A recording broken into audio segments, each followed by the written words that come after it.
Hello மக்களே, எல்லாரும் எப்படி இருக்கீங்க? நாளைக்கு 12th ரிசல்ட் வருது. அது ரிலேட்டடாக தான் கொஞ்சம் பேசலாம் அப்படின்னு நினச்சேன். ரிசல்ட் எப்படி வந்தாலும், அது பாசிட்டிவாக இருந்தாலும் சரி, நெகட்டிவாக இருந்தாலும் சரி, குழந்தைங்க கிட்ட வந்து ஹார்ஷாக நடந்துக்காதீங்க. இந்த மார்க்ஸ் வந்து கண்டிப்பாக அவங்களோட லைஃப்பை தீர்மானிக்காது.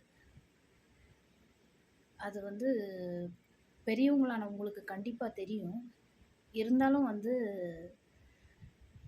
நாம் குழந்தைங்க மேலே திணிக்கிற ஒரு பெரிய விஷயம் வந்து இந்த மார்க்ஸ் தான். பக்கத்து வீட்டு பையன் பாரு, இவ்வளோ மார்க் வாங்கியிருக்கான், நீ இவ்வளோ தான் வாங்கியிருக்க அப்படின்னு சொல்கிறது ரொம்ப ரொம்ப தப்பு. படிப்பு விஷயத்தில் வந்து குழந்தைங்கள கம்பேர் பண்ணவே முடியாது. ஒவ்வொரு குழந்தையும் ஒவ்வொரு விதமான டேலண்ட் உடைய குழந்தையாக தான் இருக்கும். படிப்பு மட்டுமே வந்து லைஃப்பை டிசைட் பண்ணாது. கண்டிப்பாக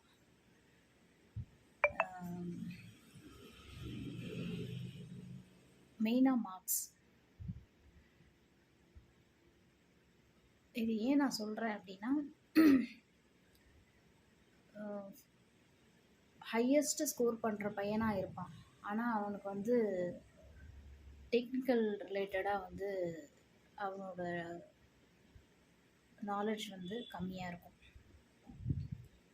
அதுவே டெக்னிக்கல் ரிலேட்டடாக வந்து ரொம்ப சவுண்டாக இருக்க பையனாக இருப்பான், ஆனால் அவனுக்கு மார்க்ஸ் வந்து ஆவரேஜாக தான் இருக்கும்.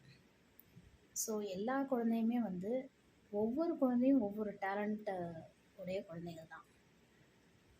ஒருத்தர் ஹையஸ்ட் மார்க்ஸ் எடுக்கலாம், ஒருத்தர் லோவாக எடுத்தாலும் அவங்க வந்து வேறு ஒரு சில விஷயங்களில் வந்து டேலண்டடாக இருக்கலாம்.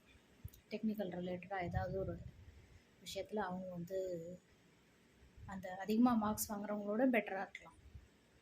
ஸோ மார்க்ஸ் வச்சு மட்டுமே வந்து உங்கள் பிள்ளைங்களை வந்து ஜட்ஜ் பண்ணாதீங்க. ப்ளஸ் வந்து இந்த மார்க்ஸ் கண்டிப்பாக வந்து காலேஜுக்கு சீட் வாங்கிறதுக்கு அப்படின்றதுக்கெல்லாம் யூஸ் ஆகும் தான், நான் இல்லைன்னு சொல்ல மாட்டேன்.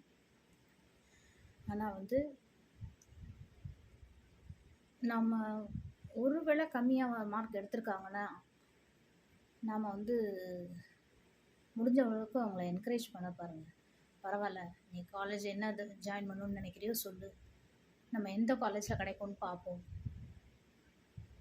அப்படின்னு என்கரேஜ் பண்ணி அவங்களுக்கு சூட்டபுளான காலேஜில் நீங்கள் வந்து சேர்க்க பாருங்கள்.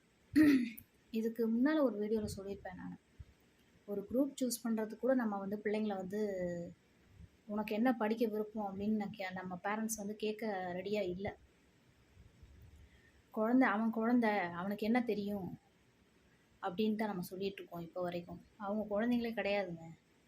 உங்களை விட வந்து 100 மடங்கு திங்க் பண்ணுவாங்க. அவங்க உங்களை விட 100 மடங்கு அவங்க வந்து நான் இது ஆகணும், நான் இது பண்ணணும் அப்படின்ற தாட்ஃபுல்னஸோடு இருக்கிற பிள்ளைங்க இப்போ இருக்க பிள்ளைங்க.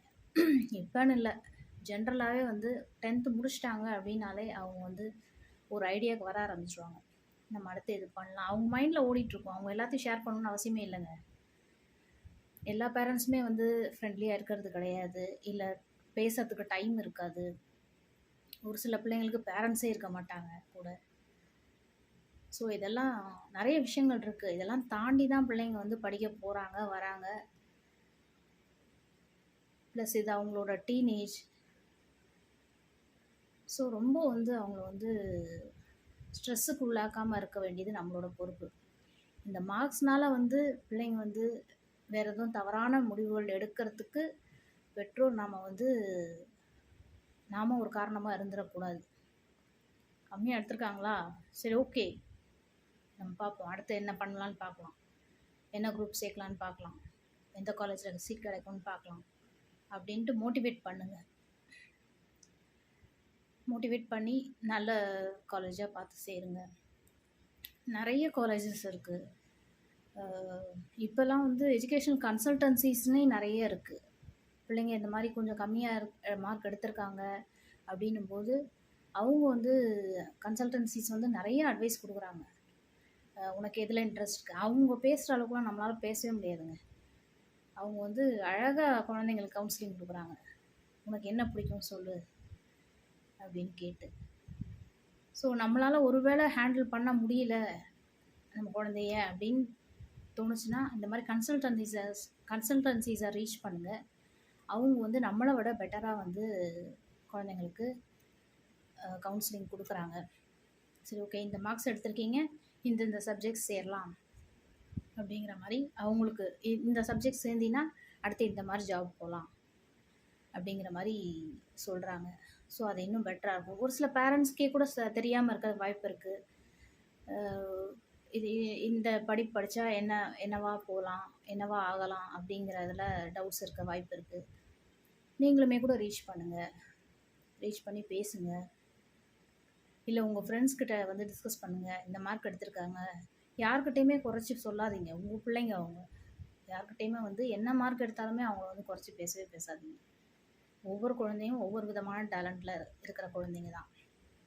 அவங்க சிச்சுவேஷன், ஃபேமிலி சிச்சுவேஷனாக கூட இருக்கலாம். ஒரு அப்பா இல்லாமல் இருக்கலாம், ஒரு அம்மா இல்லாமல் இருக்கலாம், இல்லை தனியாக வீட்டில் உட்காந்து படிக்கிற பிள்ளைங்களா இருக்கலாம். ஸோ அவங்களுக்கு நிறைய சர்க்கம்ஸ்டன்சஸ் இருக்குது. அதை புரிஞ்சு தான் நம்ம வந்து ரியாக்ட் பண்ணணும். ஸோ நாளைக்கு ரிசல்ட்டை பாருங்கள். பார்த்துட்டு உங்களோட பிள்ளைங்களோட மார்க்ஸை எங்களோட ஷேர் பண்ணணும்னு நினச்சிங்கன்னா ஷேர் பண்ணுங்கள். இல்லை எதுவும் காலேஜ் ஜாயின் பண்ணுறது ரிலேட்டடாக உங்களுக்கு எதுவும் அட்வைஸ் தேவைப்பட்டாலும் தாராளமாக கமெண்ட் பண்ணுங்கள். நான் வந்து உங்கள்கிட்ட பேசுகிறேன். குழந்தைங்கிட்ட வீடியோ காட்டுங்க. குழந்தைங்க என்ன சிச்சுவேஷனாக இருந்தாலும் தோண்டு போகவே போகாதீங்க.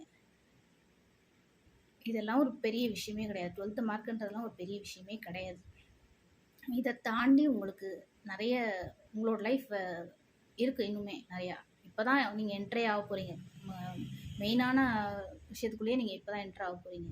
ஒரு காலேஜ் சேர போகிறீங்க. பெட்டராக சூஸ் பண்ணுங்கள். உங்கள் ஃப்ரெண்ட்ஸோடு சேர்ந்து படிக்கணும்னு நினைப்பீங்க. எல்லாமே ஓகே தான்.